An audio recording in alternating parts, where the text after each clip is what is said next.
Friends இன்றைக்கி பிரேக்ஃபாஸ்ட்டுக்கு லஞ்சுக்கு டின்னருக்கு வந்து சிம்பிளாக எங்கள் வீட்டில் என்ன செஞ்சுருந்தேன் அப்படிங்கிறத பார்க்கலாம். வாங்க வீடியோக்குள்ளே போகலாம். வழக்கம் போல் மார்னிங் டீக்கு வந்து பால் ஸ்டவ்வில் வச்சுருக்கேன். நெக்ஸ்ட்டு பார்த்திங்கன்னா லஞ்சுக்கும் நான் மார்னிங்கே தான் ப்ரிப்பேர் பண்ண போகிறேன். பிள்ளைங்க வந்து மதியம் ஸ்கூல் லஞ்சுக்கு வந்து ஃப்ரைட் ரைஸ் தான் கேட்டிருந்தாங்க. முந்தின நாள் நைட்டே என்கிட்ட சொல்லி வச்சுட்டாங்க. எனக்கு ஸ்கூலுக்கு வந்து ஃப்ரைட் ரைஸ் தான் வேணும்னு முந்தின நாள் நைட்டே சொல்லி வச்சுட்டாங்க. பிள்ளைங்க இன்னும் முழிக்கல. இது வந்து பார்த்திங்கன்னா எனக்கும் என் ஹஸ்பண்டுக்கும் மதியம் லஞ்சுக்கு வந்து கொஞ்சம் ரைஸ் போட்டிருக்கேன். ஏன்னா பார்த்திங்கன்னா மொத்தமாக வந்து பிள்ளைங்க தனியாக ரைஸ் கேட்டிருக்கிறதுனால நான் வந்து எனக்கும் என் ஹஸ்பண்டுக்கும் கொஞ்சமாக டேரெக்டாகவே வேக வச்சுட்ருக்கேன். இது வந்து முந்தின நாள் வச்ச சாம்பார். இது வந்து இட்லிக்கு ஊற்றி சாப்பிட்டுக்கலாம்னு சொல்லிட்டு சூட் பண்ணிக்கிட்டு இருக்கேன். ஃப்ரைட் ரைஸ் செய்கிறதுக்காக கொஞ்சமாக பாஸ்மதி அரிசி எடுத்து வச்சுருக்கேன். நெக்ஸ்ட்டு பார்த்திங்கன்னா பால் நல்லா சூடாயிடுச்சு. இதில் வந்து கொஞ்சமாக டீ தூளும் இஞ்சியும் போட்டாச்சு. கூடவே ஒரு சின்ன துண்டு ஒரு ஏலக்காய் போட்டிங்க அப்படின்னா ரொம்ப நல்லாயிருக்கும். இது பார்த்திங்கன்னா ஃப்ரைட் ரைஸ்க்கு வேக வச்சுட்டு கொஞ்சமாக உப்பு போட்டு வேக வச்சுக்கலாம். ஃப்ரைட் ரைஸ்க்கு வந்து வெஜிடபிள்ஸ் கட் பண்ணி வச்சுருக்கேன். எல்லாத்துலேயுமே கொஞ்சம் கொஞ்சமாக இருந்தால் போதும். இது பார்த்திங்கன்னா எனக்கும் என் ஹஸ்பண்டுக்கும் மட்டும்தான் வச்சுருக்கேன். ஸோ பார்த்திங்கன்னா இது நல்லா வெந்துச்சு. இதை வடிச்சிட வேண்டியதான். இன்னொரு பர்னரில் வந்து பாஸ்மதி ரைஸ் வேக வச்சுருந்தேன். அதுவும் நல்லா வெந்துச்சு. இது வந்து குழையாமல் இருக்கிறதுக்கு கொஞ்சமாக 1 டீஸ்பூன் அளவுக்கு எண்ணெய் விட்டுக்கோங்க. குழையாமல் இருக்கும். ரைஸை ரொம்ப குழைய விடாமல் இந்த மாதிரி உதிரியாக இருக்கும் போதே நீங்கள் வந்து வடிச்சிருங்க. அப்போ தான் வந்து ஃப்ரைட் ரைஸ்க்கு கரெக்டாக இருக்கும். பாஸ்மதி அரிசி வந்து லூஸில் வந்து ரொம்ப நல்லாயிருக்கும். ஃப்ரைட் ரைஸ்க்கு இல்லைனா வந்து பிரியாணி கூட ரொம்ப நல்லாயிருக்கும். ட்ரை பண்ணி பாருங்கள் ஃப்ரெண்ட்ஸ். நெக்ஸ்ட்டு பார்த்திங்கன்னா ஃப்ரைட் ரைஸ் நம்ம செய்ய ஆரம்பிச்சிடலாம். நம்ம கட் பண்ணி வச்சுருந்த வெஜிடபிள்ஸ் எல்லாத்தையுமே கடாயில் ஆட் பண்ணிடலாம். இதில் பார்த்திங்கன்னா கொஞ்சமாக கோஸ், பாதி குடமிளகாய், அப்புறம் ஒரு வெங்காயம், ஒரு 3-4 பீன்ஸ் பொடி பொடியாக கட் பண்ணி சேர்த்துக்கோங்க. ஒரே ஒரு கேரட்டு. இதில் வந்து பச்சை பட்டாணி, மஷ்ரூம் இல்லைனா காலிஃப்ளவர் எது இருந்தாலும் நீங்கள் ஆட் பண்ணிக்கலாம். ரொம்ப டேஸ்ட்டாக இருக்கும். நெக்ஸ்ட் பார்த்திங்கன்னா இதில் கொஞ்சமாக ஆயில் விட்டுட்டு நான் நல்லா வதக்க போகிறேன். கொஞ்சமாக உப்பு சேர்த்துக்கலாம். காய்க்கு தேவையான அளவுக்கு உப்பு சேர்த்தா போதும். ஏன்னா பார்த்திங்கன்னா நம்ம ரைஸில் வந்து உப்பு சேர்த்துருக்கோம். அதனால் வந்து பார்த்து சேர்த்துக்கோங்க. நெக்ஸ்ட்டு பார்த்திங்கன்னா பிள்ளைங்க முழிச்சு வந்துட்டாங்க. டீ கேட்டுட்ருக்காங்க. டீ ஊற்றி கொடுத்துடலாம்.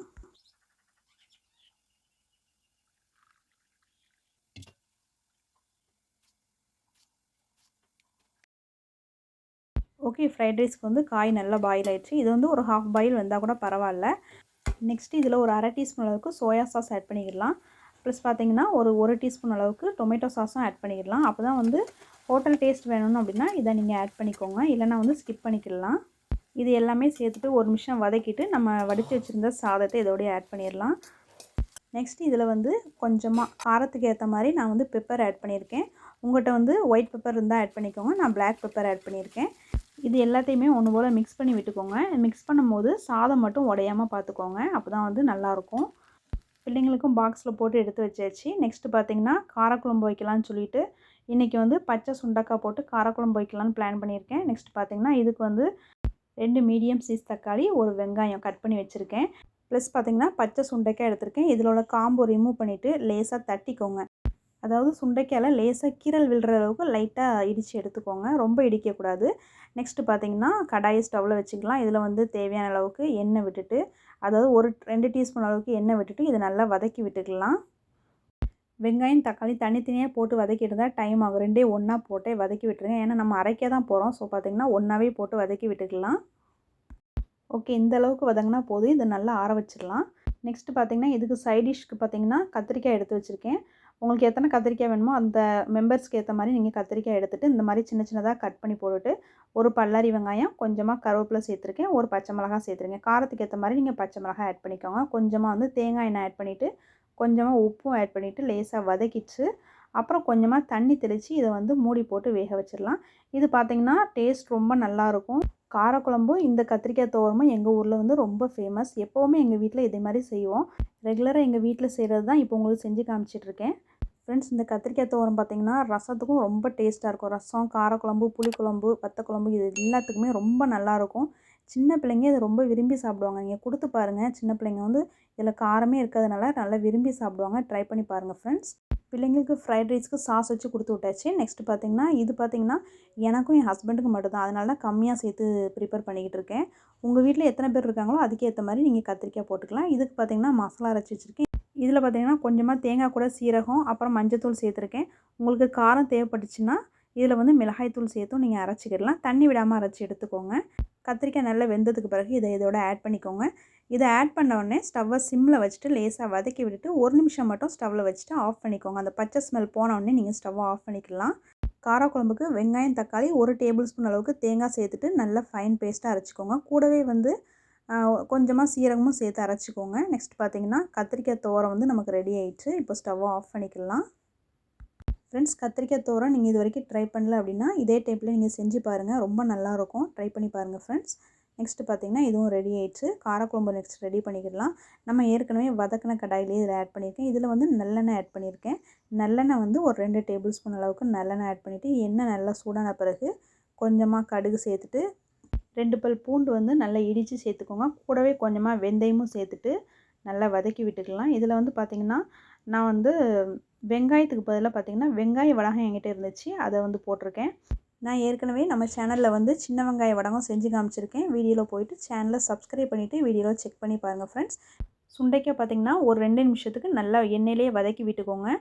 ஸ்டவ்வை சிம்மில் வச்சுட்டு நல்லா எண்ணெயிலே வதக்கி விட்டுக்கோங்க. இதில் பார்த்திங்கன்னா தேவையான அளவுக்கு வந்து மிளகாய்த்தூள், மல்லித்தூள் சேர்த்துக்கலாம். உங்களோட குழம்பு மிளகாய்த்தூள் இருந்தால் கூட இதில் சேர்த்துக்கலாம்.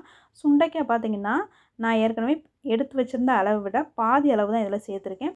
சுண்டைக்காய் பார்த்திங்கன்னா நீங்கள் அப்படியே டைரெக்டாக சேர்க்கக்கூடாது. லேசாக இடிக்கலை வச்சு லைட்டாக ஒரு ட்ரிப்பு தட்டிட்டு அதுக்கு பிறகு நல்லா வாஷ் பண்ணிவிட்டு இதோடய ஆட் பண்ணிக்கோங்க. இதில் பார்த்திங்கன்னா தேவையான அளவுக்கு புளி சேர்த்துருக்கேன். வாரத்தில் ஒரு நாள் சுண்டைக்காய் இல்லைன்னா வந்து பாகற்காய் இந்த மாதிரி கசப்பான ஐட்டம் வாரத்தில் ஒரு நாள் ஏதாவது ஒரு டிஷ் வந்து சேர்த்திங்க அப்படின்னா வயிற்றுக்குள்ளே வந்து கெட்ட புழு பூச்சிகள் அதாவது கிருமிகள் ஏதாவது இருந்துச்சுன்னா மோஷன் வழியாக வந்துடும், இல்லைன்னா அழிஞ்சிடும். சில பேருக்கு வந்து அதிகமாக பசி எடுக்காது. அவங்களுக்கு பார்த்திங்கன்னா வயிற்றுக்குள்ளே கிருமிகள் இருந்தால் கூட அதிகமாக பசி எடுக்காது. அந்த மாதிரி உள்ளவங்க வந்து இந்த மாதிரி சுண்டைக்காய் வாரத்தில் ஒரு நாள் இல்லை 2 நாள் கூட சமைச்சு சாப்பிடுங்க. ரொம்ப உடம்புக்கு நல்லது. கண்டிப்பாக நீங்கள் ட்ரை பண்ணி பாருங்கள் ஃப்ரெண்ட்ஸ். இதில் பார்த்திங்கன்னா நான் தேங்காய் ஜாஸ்தியாக சேர்க்கல. ஜஸ்ட் 1 டேபிள் ஸ்பூன் அளவுக்கு தான் சேர்த்துருந்தேன். அதாவது பார்த்திங்கன்னா வெங்காயம் தக்காளி அரைக்கும் போது ஜஸ்ட் 1 டேபிள் ஸ்பூன் தேங்காய் சேர்த்துட்டு கொஞ்சமாக சீரகமும் சேர்த்துட்டு நல்லா ஃபைன் பேஸ்ட்டாக அரைச்சி இதோட ஆட் பண்ணியாச்சு. இது பார்த்திங்கன்னா என் ஹஸ்பண்டுக்கு மட்டும் ஒரே ஒரு முட்டை ஆஃபீஸ் கொடுத்து விடணுங்கிறதுக்காக ஒரே ஒரு முட்டை வேக போட்டிருக்கேன்.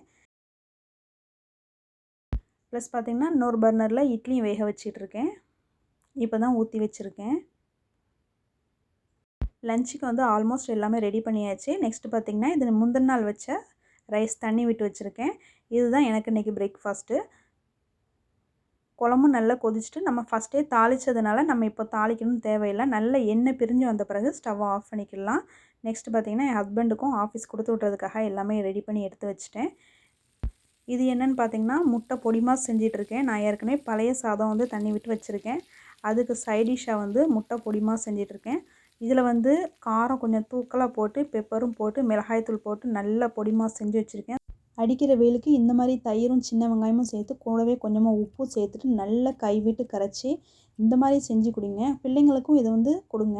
இந்த மாதிரி சாப்பிடும்போது உடம்பு சூட்டை வந்து தணிக்கும். குழந்தைங்களுக்கும் இதை கொடுங்க, விரும்பி சாப்பிடுவாங்க. இதுக்கு ஈடு இணை வந்து எதுவுமே கிடையாது. அடிக்கிற வெயிலுக்கு வந்து இதை அடிக்கடி செஞ்சு குடிச்சிங்க அப்படின்னா நீங்கள் வேறு எதுவும் ஜூஸ் வேணும் போட்டு குடிக்கணும் அப்படின்லாம் கூட தேவையில்லை. நான் இன்றைக்கி பிரேக்ஃபாஸ்ட்டுக்கு இது தான் எடுத்துக்கிட்டேன். அப்புறம் ஈவினிங் ஸ்நாக்ஸாக வந்து பிள்ளைங்க வந்து வெங்காய போண்டா கேட்டாங்க. இதில் வந்து ஒரே ஒரு வெங்காயம், பெரிய வெங்காயமாக ஒரு வெங்காயம், அப்புறம் கடலை மாவு, இஞ்சி பூண்டு பேஸ்ட்டு, அப்புறம் பார்த்திங்கன்னா கொஞ்சமாக 65 பவுடர் சேர்த்துருந்தேன். அப்படி இல்லை அப்படின்னா நீங்கள் மிளகாய்த்தூள் போட்டுட்டு தண்ணியை லைட்டாக தெளித்து இந்த மாதிரி பொரித்து எடுத்திங்கன்னா சூப்பராக இருக்கும். ஈவினிங் காஃபிக்கு வந்து வெங்காய போண்டா செஞ்சு கொடுத்துட்டேன் பிள்ளைங்களுக்கு. நைட்டுக்கு பார்த்திங்கன்னா பிள்ளைங்க வந்து பூரி தான் கேட்டிருந்தாங்க. அதனால் வந்து பூரியும் செஞ்சு ரொம்ப நாள் ஆயிடுச்சு. நைட்டுக்கு பூரி வேண்டாமே அப்படின்னு நினச்சேன். சரி பூரி தான் வேணும்னு சொல்லிட்டு கொஞ்சம் அடம் பிடிச்சி கேட்டதுனால நைட்டு வந்து பூரி செய்ய ஆரம்பிச்சிட்டேன். இதுக்கு சைடிஷாக வந்து பூரி மசாலா செஞ்சு வச்சுருக்கேன்.